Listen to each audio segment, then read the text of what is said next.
کل جیسا کہ سورۃ الفیل کے اندر میں نے بتایا کہ ہاتھی کا لشکر آیا تھا مکہ مکرمہ کے اندر مکہ والوں کو پریشان کرنے کے لیے، بیت اللہ کو گرانے کے لیے، تو اللہ فرماتے کہ میں نے اس موقع پہ تمہیں امن عطا فرمایا، اور تم جو حرم کے اندر رہتے ہو تو حرم کے اندر رہنے کی وجہ سے پوری دنیا کے اندر تمہاری عزت کی جاتی ہے، پوری دنیا کے اندر تمہیں عزت کی نگاہ سے دیکھا جاتا ہے، اور اگر تم تھوڑا سا حرم سے باہر نکل جاؤ تو حرم کے ارد گرد لوگوں کو اچک لیا جاتا ہے۔ اولم یروا انا جعلنا حرما آمنا ویتخطف الناس من حولہم، اللہ فرماتے میں نے پورے حرم کو امن کی جگہ بنا دیا، اور حرم کے باہر چوریاں بھی ہوتی ہیں، ڈکیتیاں بھی ہوتی ہے، قتل بھی ہو جاتے ہیں، عزت بھی لوٹ لی جاتی ہے، لیکن حرم کے اندر یہ کام نہیں ہوتا۔ میں نے تمہیں خوف کی حالت میں امن عطا کر دیا۔ اللہ نے یہ دو انعامات بتا کے مکہ والوں سے کہا اب تمہارے اوپر فرض یہ بنتا ہے فَلْيَعْبُدُوا رَبَّ هَذَا الْبَيْتِ، تم اس بیت اللہ کے رب کی عبادت کرنا شروع کر دو۔ اللہ رب العزت نے انعام بھی بتلا دیے اور ساتھ یہ حکم دے دیا کہ تم نے اس بیت اللہ کے رب کی عبادت کرنی ہے۔ ایک ہندو نے مسلمانوں کے اوپر اعتراض کیا کہ مسلمان یہ کہتے ہیں کہ پتھروں کی پوجا نہیں کرنی چاہیے، جو پتھروں کی پوجا کرتے ہیں تو وہ بت پرست بن جاتے ہیں، اور خود مسلمان جو ہے وہ بیت اللہ کی پوجا کر رہے ہوتے ہیں۔ بیت اللہ جو پتھروں کا بنا ہوا ایک چھوٹا سا کمرہ ہے، اس بیت اللہ کے پاس کھڑے ہو کے لوگ عبادت کرتے ہیں۔ تو وہ ہندو کہنے لگا کہ مسلمانوں کے اندر، ہندوؤں کے اندر کوئی فرق تو نہ رہا، ہم بھی بتوں کو پوجتے ہیں، تم بھی بتوں کو پوجتے ہو۔ حضرت مولانا محمد قاسم نانوتوی رحمۃ اللہ علیہ نے اس کا بہترین جواب دیا۔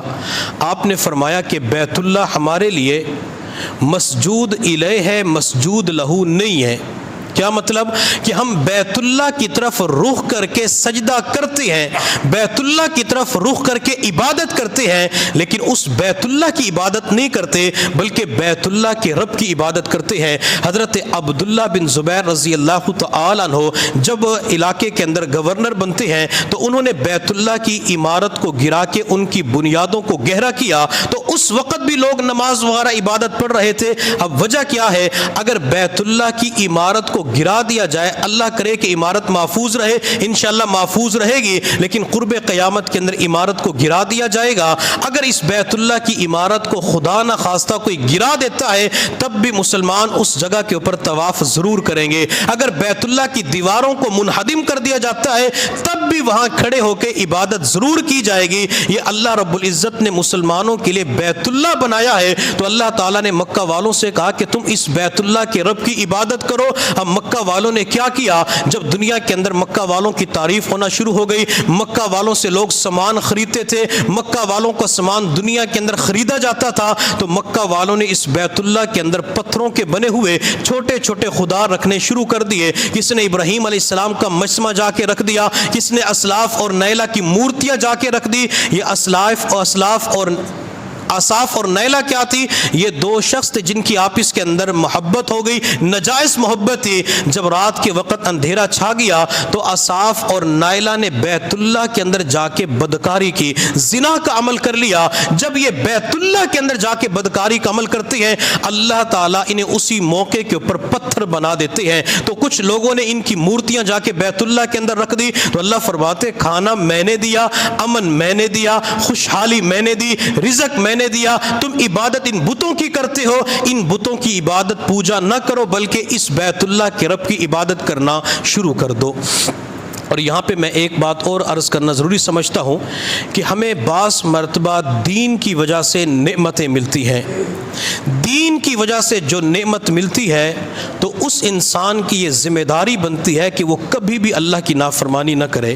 خاص کر جو عالم ہوتے ہیں، حافظ قراء ہوتے ہیں، معاشرے کے اندر ان کی جو تعظیم کی جاتی ہے وہ صرف اور صرف دین کی وجہ سے کی جاتی ہے کہ اس کے پاس دین کا علم ہے۔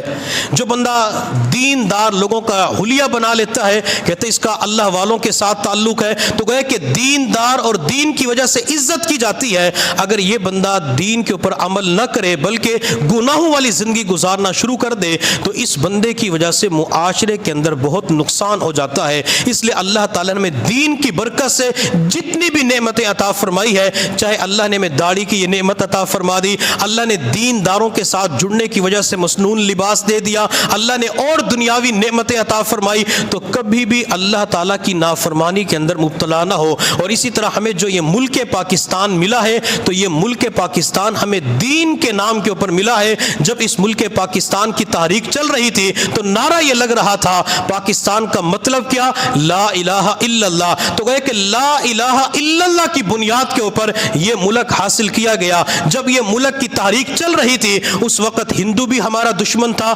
انگریز بھی ہمارا دشمن تھا، سکھ بھی ہمارا دشمن تھا۔ ان تین چکیوں کے پاٹ کے اندر اللہ رب العزت نے ہمارے اوپر کرم کیا، فضل کیا، ہمارے بڑوں کی قربانیوں کو قبول کرتے ہوئے اللہ تعالیٰ نے اسلام کے نام پہ، دین کے نام پہ ہمیں ایک پیارا ملک عطا فرمایا۔ اسی وجہ سے ملک پاکستان کو کہا جاتا ہے مملکت خدا داد پاکستان، کہ اللہ کی دی ہوئی ایک مملکت ہے، اللہ نے ایک احسان کیا، اللہ نے یہ کلمے کی بنیاد پہ ہمیں ملک عطا فرمایا۔ تو ہمیں چاہیے کہ جو نعمت ہمیں دین کی اور کلمے کی بنیاد پہ ملی ہے، ہم اس ملک کے ساتھ محبت کرنا شروع کر دیں۔ اس ملک کے اندر رہنے والے جتنے بھی افراد ہیں ان کے ساتھ بھی محبت کیا کریں، اور جن کی نسبت اس ملک کے ساتھ ہو چکی ہے ان کی تمام تر چیزوں کا تحفظ کیا کریں۔ جب اس طریقے سے ہم محبت کا اظہار کریں گے تو اللہ تعالی ہماری نعمتوں کو دوام عطا فرما دیں گے۔